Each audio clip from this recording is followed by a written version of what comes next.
ಮುಂದೆ ಬಂದು ಇಷ್ಟೆಲ್ಲ ಮಾತಾಡ್ತಿದ್ದಾರೆ.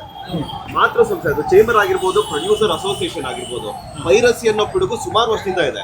ಬಟ್ ನಿರ್ಮಾಪಕರು ಬರ್ತಾ ಇದ್ದಾರೆ. ಯಾಕೆ ಚೇಂಬರ್ ಇಂದ ಆಗ್ಲಿ ಪ್ರೊಡ್ಯೂಸರ್ ಅಸೋಸಿಯೇಷನ್ ಆಗ್ಲಿ ಮುಂದೆ ಬಂದ್ಬಿಟ್ಟು ಇಲ್ಲ ಪ್ರೊಡ್ಯೂಸರ್ಸ್ ಗಳು ಉಳಿಬೇಕು, ಸಿನಿಮಾ ಕನ್ನಡ ಇಂಡಸ್ಟ್ರಿಯಲ್ಲಿ ಸಿನಿಮಾಗಳು ದೊಡ್ಡದಾಗಿ ಬೆಳಿಬೇಕು ಅಂತೇಳಿ ಯಾಕೆ ಯಾವ ರೀತಿ ಅಂತ ಸ್ಟೆಪ್ಸ್ ಗಳನ್ನ ತಗೋತಿಲ್ಲ? ಇದಕ್ಕೆ ಯಾಕೆ ಸರ್ಕಾರ ಮುಂದೆ ಪ್ರಶ್ನೆನ ಇಟ್ಟು ಇದಕ್ಕೊಂದು ಕಡಿವಾಣ ತರುವಂತ ಪ್ರಯತ್ನ ಮಾಡ್ತಿಲ್ಲ? ಇದು ಇವಾಗ ಜಗ್ಗೇಶ್ ಸರ್ ಆಗಿರ್ಬೋದು ಅಥವಾ ಕೋಣ ಚಿತ್ರತಂಡ ಬಂದಿರಬಹುದು. ಸೊ ಈ ತರ ಸಮಸ್ಯೆ ಸುಮಾರು ವರ್ಷದಿಂದ ನಡೀತಿದೆಯಲ್ಲ, ಯಾಕೆ ಚೇಂಬರ್ ಮುಂದುವರಿತಾ ಇಲ್ಲ? ಓಕೆ, ಈಗ ತಾವೇನು ಹೇಳ್ತಾ ಇದ್ರಿ, ಇವ್ರುಗಳು ತಗೊಂಡ್ರೆ ಇನಿಷಿಯೇಟಿವ್ನ ಮಾತೃ ಸಂಸ್ಥೆ ಅಥವಾ ನಿರ್ಮಾಪಕರ ಸಂಘ ಯಾಕೆ ತಗೊಂಡಿಲ್ಲ ಅಂತ ಹೇಳಿ, ಅದಕ್ಕೆ ಸಂಬಂಧಪಟ್ಟಂತ ಪೂರ್ವವಾದಂಥ ದಾಖಲೆಗಳನ್ನು ನಾನು ನಿಮ್ಗೆ ಕೊಡ್ತೀನಿ. 2 ತಿಂಗಳ ಕೆಳಗಡೆ ನನ್ನ ಅಣ್ಣನ ಹತ್ರ ಹೋಗಿ ಈ ಯಾವ ಥರ ಪೈರಸಿಗಳನ್ನ ಯಾರ್ಯಾರು ಮಾಡ್ತಾ ಇದ್ದಾರೆ ಏನು ಅನ್ನೋದನ್ನ ಲೈವಲ್ಲಿ ಅವ್ರಿಗೆ ತೋರಿಸಿ, ನನ್ನ ಸ್ನೇಹಿತರು ಒಬ್ಬರು ಎಲ್ಲವನ್ನು ಇವ್ರಿಗೆ ಬಿಡಿಸಿ ಹೇಳಿದ್ರು. ಹೇಳಾದ್ಮೇಲೆ ಎಂಟೈರ್ ಕರ್ನಾಟಕದಲ್ಲಿ ಇರ್ತಕ್ಕಂಥ ಲೋಕಸಭಾ ಮೆಂಬರ್ಸು ಮತ್ತು ರಾಜ್ಯಸಭಾ ಮೆಂಬರ್ಸ್ಗಳಿಗೆ ಕಾಗದ ಬರೆದು ಇವ್ರಿಗೆಲ್ಲವನ್ನು ಬಿಡಿಸಿ ಹೇಳಾದ್ಮೇಲೆ ಅಣ್ಣ ಅಲ್ಲಿ ಧ್ವನಿ ಎತ್ತರು. ಈ ನೋವು ಸುಮ್ಮನೆ ಇಲ್ಲ, ನಾವು ಅದಕ್ಕೆ ನಾನು ಪೂರಕವಾದಂಥ ದಾಖಲೆಗಳನ್ನ ಕೊಡ್ತೀನಿ ನಿಮಗೆ.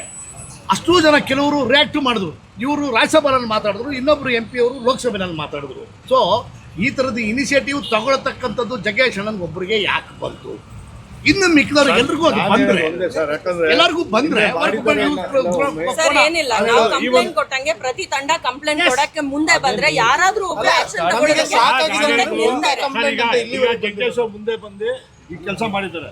ಯಾಕಂದ್ರೆ ಮಾಡ್ಬೋದು, ಯಾಕಂದ್ರೆ ಇವತ್ತು ಅವರು ರಾಜ್ಯಸಭಾ ಮೆಂಬರ್ ಇಟ್ಕೊಂಡು ನಾನು ಇವತ್ತು ಕನ್ನಡ ಚಿತ್ರರಂಗದ ಬಗ್ಗೆ ಚಿಂತೆ ಮಾಡ್ತಾರಲ್ಲ, ಅದು ಖುಷಿ ಪಡ್ಬೇಕು. ಇವತ್ತು ಇಟ್ಕೊಳ್ಳೋ ಅಂತ ಕೆಲಸ ಮಾಡಿದ್ದಾರೆ.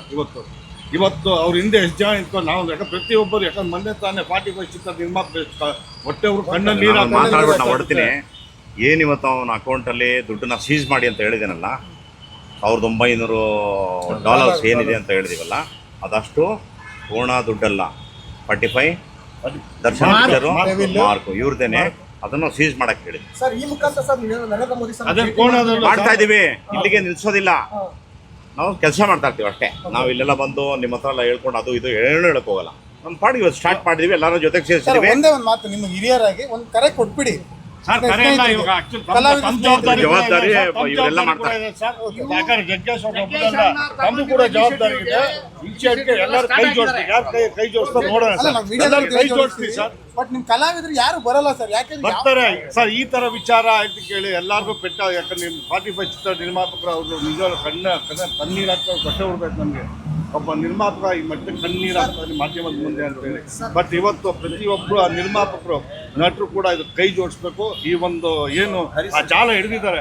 ನಮ್ದು ಹೇಳಿದ್ರಿ ಕೋಣ ಚಿತ್ರತಂಡ ಬಂದು ಕಂಪ್ಲೇಂಟ್ ಕೊಟ್ಟು ಅದಕ್ಕೋಸ್ಕರ ನಾವು ಮುಂದುವರಿತಾ ಇದ್ದೀವಿ ಅಂತ ಹೇಳಿ. ಬಟ್ ನಾನು ಕೇಳುವಂಥದ್ದು ಸರ್, ಮಾತೃ ಸಂಸ್ಥೆ ಆಗಿರ್ಬೋದು, ಪ್ರೊಡಕ್ಷನ್ ಅಸೋಸಿಯೇಷನ್ ಆಗಿರ್ಬೋದು, ಒಬ್ರು ಕಂಪ್ಲೇಂಟ್ ಕೊಡೋವರೆಗೂ ವೆಯ್ಟ್ ಮಾಡಬೇಕಾ? ಇಲ್ಲ ನಮ್ಮ ಕನ್ನಡ ಚಿತ್ರಕ್ಕೆ ಇದು ಪಿಡುಗು, ನಾವು ಇದು ಸರಿ ಮಾಡಬೇಕು ಅಂತೇಳಿ ನೀವ್ ಯಾಕೆ ಇಷ್ಟು ವರ್ಷದ ಇನಿಷಿಯೇಟ್ ತಗೊಂಡಿಲ್ಲ? ಯಾಕೆಂದ್ರೆ ಪೈರಸಿ ಅನ್ನೋದು ಇವತ್ತಿಂದಲ್ಲ. ನನಗೆ ಗೊತ್ತಿರಂಗೆ, ನನಗೆ ತಿಳಿದಿರೋ ಮಟ್ಟಿಗೆ 10 ವರ್ಷ ಆಯ್ತು ಪೈರಸಿ ಅನ್ನೋದು ಬಂದು. ಆಮೇಲೆ ಜಗ್ಗೇಶ್ ಅವರು ಒಂದು ಮಾತಾಡ, ಇಲ್ಲಿ ಹೊರ ಕಳ್ಳರಿಂದ ಒಳ ಕಳ್ಳರೇ ಜಾಸ್ತಿ ಇದ್ದಾರೆ ಇಲ್ಲಿ. ಅವ ಹಿಂದೆ ಕೂಡ ಒಂದು ದೊಡ್ಡ ಜಾಲ ಹಿಡ್ದಿತ್ತು, ಅದು ಏನೋ ಅದು ಹಂಗೆ ಇದಾಯಿತು. ಬಟ್ ಇವತ್ತನ್ನ ಏನು ಗೊತ್ತಾ, ಇವತ್ತು ನಿಜವಾಗ್ಲೂ ಕೋಣ ಚಿತ್ರ ಬಂದು ಹೋಯ್ತು.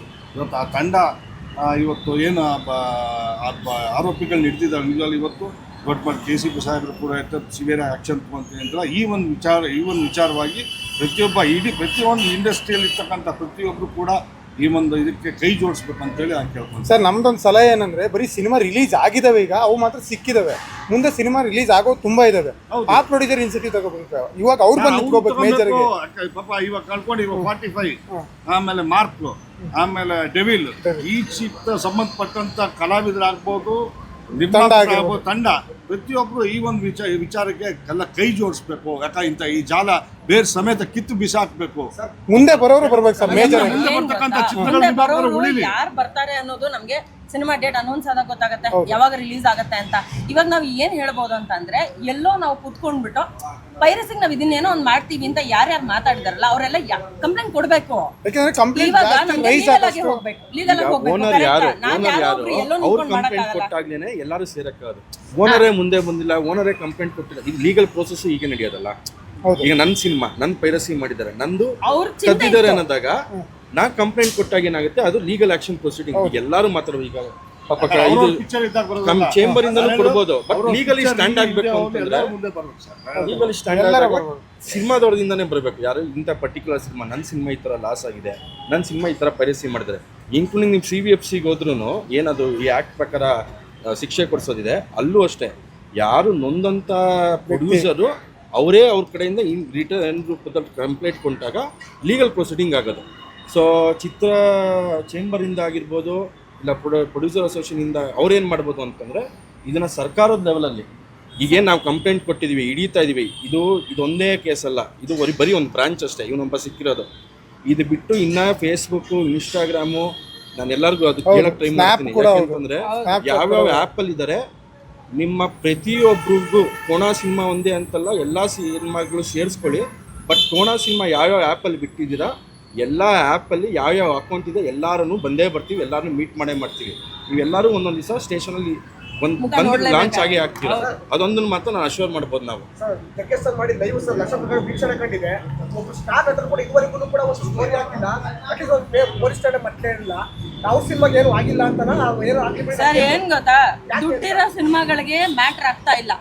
ಫಸ್ಟ್ ಥಿಂಗ್, ಎಷ್ಟೋ ಜನ ಆರ್ಟಿಸ್ಟ್ಗಳು ಅವರೇ ಕೆಲಸ ಮಾಡಿರೋ ಸಿನಿಮಾಗೆ ಪ್ರಮೋಷನ್ಗೆ ಬರ್ತಾ ಇಲ್ಲ. ನೀವು ಇದು ಯಾವುದೋ ಸಂಬಂಧ ಇರೋ ಒಂದು ವಿಷಯಕ್ಕೆ ಬನ್ನಿ ಅಂತ ಎಕ್ಸ್ಪೆಕ್ಟ್ ಮಾಡ್ತಾ ಇದ್ದೀರಾ. ಯಾಕೆ ಎಕ್ಸ್ಪೆಕ್ಟ್ ಮಾಡ್ತಾ ಇದ್ದೀರಾ ಅಲ್ವಾ? ಅಂದ್ರೆ ಸರ್ ಏನ್ ಗೊತ್ತಾ, ಇವಾಗ ಆಂಟಿ ಪೈರಸಿ ಅಂತ ಒಂದು ಟಾಪಿಕ್ ಇದೆ ಅಂತ ನಾನು ಹೇಳದ್ನಲ್ವಾ, ಇದನ್ನ ಎಲ್ಲ ಡಿಲೀಟ್ ಮಾಡಬೇಕು ಅನ್ನೋದಕ್ಕೆ ಇನಿಷಿಯೇಟಿವ್ ತಗೊಂಡು, ಅದು ನಾವೇ ಯಾರು ಪ್ರೊಡ್ಯೂಸರ್ಸ್ ಆಗಿರ್ತೀವಿ ನಾವೇ ದುಡ್ಡು ಕೊಟ್ಟು ಅವ್ರ ಹತ್ರ, ನೋಡಪ್ಪ ನನ್ನ ಸಿನಿಮಾ ನಾನು ಕಷ್ಟಪಟ್ಟು ಮೈ ಬಗ್ಸಿ ಇಲ್ಲಿ ಕೆಲಸ ಮಾಡಿದ್ದೀನಿ, ದುಡ್ಡು ಹಾಕಿ ರಕ್ತ ಸುರಿಸಿ ಬೆವ್ರು ಸುರಿಸಿ ಕೆಲಸ ಮಾಡಿದ್ದೀನಿ, ಇದನ್ನ ತೆಗಿಯಪ್ಪ ಡಿಲೀಟ್ ಮಾಡು ಅಂತ ಹೇಳಿ ಅವ್ರ ಹತ್ರ ಒಂದು ಪ್ಯಾಕೇಜ್ ಮಾತಾಡಿ ಅವ್ರ ಹತ್ರ ರಿಕ್ವೆಸ್ಟ್ ಮಾಡಿಸ್ಬಿಟ್ಟು ತೆಗಿಸ್ಬೇಕು.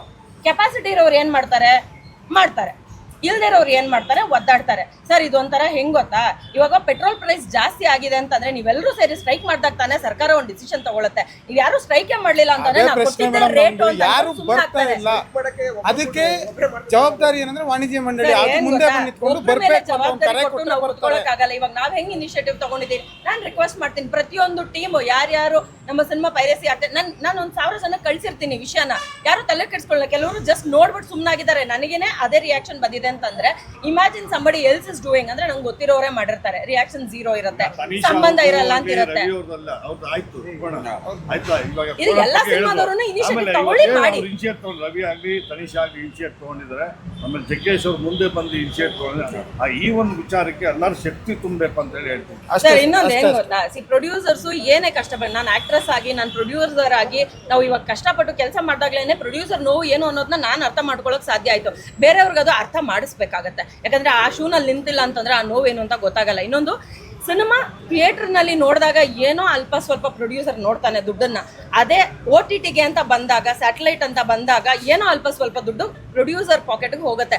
ಮಾಡೋದು ಯಾಕೆ? ನಮಗೂ ಏನೋ ಒಂದು, this is again business, it is a professional business. So ನಮಗೂ ಏನೋ ಒಂದು ಬರಲಿ ಅಂತಾನೆ ನಾವು ಇನಿಷಿಯೇಟಿವ್ ತಗೊಂಡು ಸಿನಿಮಾ ರಿಲೀಸ್ ಮಾಡ್ತೀವಿ ಥಿಯೇಟ್ರಲ್ಲಿ. ಅದಾದಮೇಲೆ ಸ್ಯಾಟಲೈಟ್ ಅಂತ ಮಾತಾಡ್ತೀವಿ. ಎಷ್ಟೋ ಸಿನಿಮಾಗಳು ಸ್ಯಾಟಲೈಟ್ ಆಗ್ತಾ ಇಲ್ಲ, ಎಷ್ಟೋ ಸಿನಿಮಾಗಳಿಗೆ OTTಗೂ ಅವಕಾಶ ಇಲ್ಲ. ನಾವು ಅದಕ್ಕೂ ಇನ್ನೊಂದು ಯೋಚನೆ ಮಾಡಿದ್ದೀವಿ. ನಾನು ಅದನ್ನು ಸದ್ಯದಲ್ಲೇ ನಿಮ್ಮೆಲ್ರಿಗೂ ಹೇಳ್ತೀನಿ, ಕನ್ನಡ ಸಿನಿಮಾಗಳನ್ನ ಎಷ್ಟು ಕಡಿಮೆ ಥರದಲ್ಲಿ ಕೆಲವು OTT ಆ್ಯಪ್ಗಳು ನೋಡ್ತಾ ಇದೆ ಅಂತಂದರೆ, ನಮ್ಮ ಕಡೆಗೆ ಸ್ವಲ್ಪ ಪ್ರೊಡ್ಯೂಸರ್ಸ್ಗೆ ಆಪ್ಷನ್ನೇ ಇಲ್ದಂಗೆ ಮಾಡಿದ್ದಾರೆ. ಸೊ ಇವಾಗ ಏನಾಗುತ್ತೆ, ಕನ್ನಡ ಸಿನಿಮಾ ಎಲ್ಲಿ ನೋಡಬೇಕು, ಈ ಥರ ಜಾಗಗಳಲ್ಲಿ ಕೆಲವೊಂದು ಜಾಗದಲ್ಲಿ ನೋಡ್ತಾರೆ. ಅದನ್ನು ನೋಡಬೇಡಿ. ನಾವು ನಿಮಗೆ ಫ್ರೀಯಾಗಿ ನೋಡೋ ಥರನೇ ಇರ್ಬೋದು, ಒಂದು OTT ಆ್ಯಪ್ನ ತೊಗೊಂಡು ಬರ್ಬೋದು, ನಿಮ್ಗೆ ಅದು ಯೂಸು ಆಗ್ಬೋದು, ನಿಮ್ಗೆ ಇಷ್ಟನೂ ಆಗ್ಬೋದು, ಸಿನಿಮಾಗಳನ್ನ ನೀವು ಆಸೆನೂ ಪಟ್ಟು ನೋಡೋ ಅಂಥದ್ದು ಆಗುತ್ತೆ.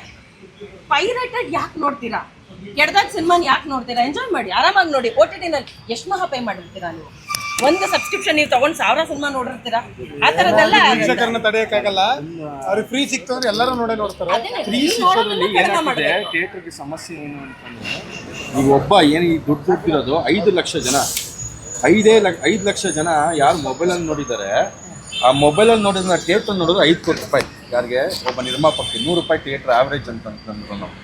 ಈ ಥರ ಇರೋ ಗ್ರೂಪ್ಗಳು ಅದು ಡಿಲೀಟ್ ಆಗಿ, ಅಂದರೆ ಈಗೇನು ಒಂದು ಬ್ರಾಂಚ್ ಅಂತ ಒಂದು ಬ್ರಾಂಚಿನ 50 ಜನ ಏನು ಈ ಥರ ಗ್ರೂಪ್ಗಳೇನಿದೆ, ಈ ಗ್ರೂಪ್ಗಳು ಡಿಲೀಟ್ ಆಯಿತು ಅಂತಂದರೆ ಅವರಿಂದ ಬರೀ 10 ಲಕ್ಷ ವ್ಯೂವರು, ಅಂದರೆ 20 ಲಕ್ಷ ಜನ ಮೊಬೈಲಲ್ಲಿ ನೋಡ್ತಿರ್ಬೋದು. 10 ಲಕ್ಷಕ್ಕೆ ಸಿಗ್ದಂಗೆ ಆಯಿತು ಅಂತಂದ್ರೂ ಒಬ್ಬ ಪ್ರೊಡ್ಯೂಸರ್ಗೆ 10 ಕೋಟಿ ರೂಪಾಯಿ ಸಿನಿಮಾದಿಂದ ಕಲೆಕ್ಟ್ ಆಗುತ್ತೆ.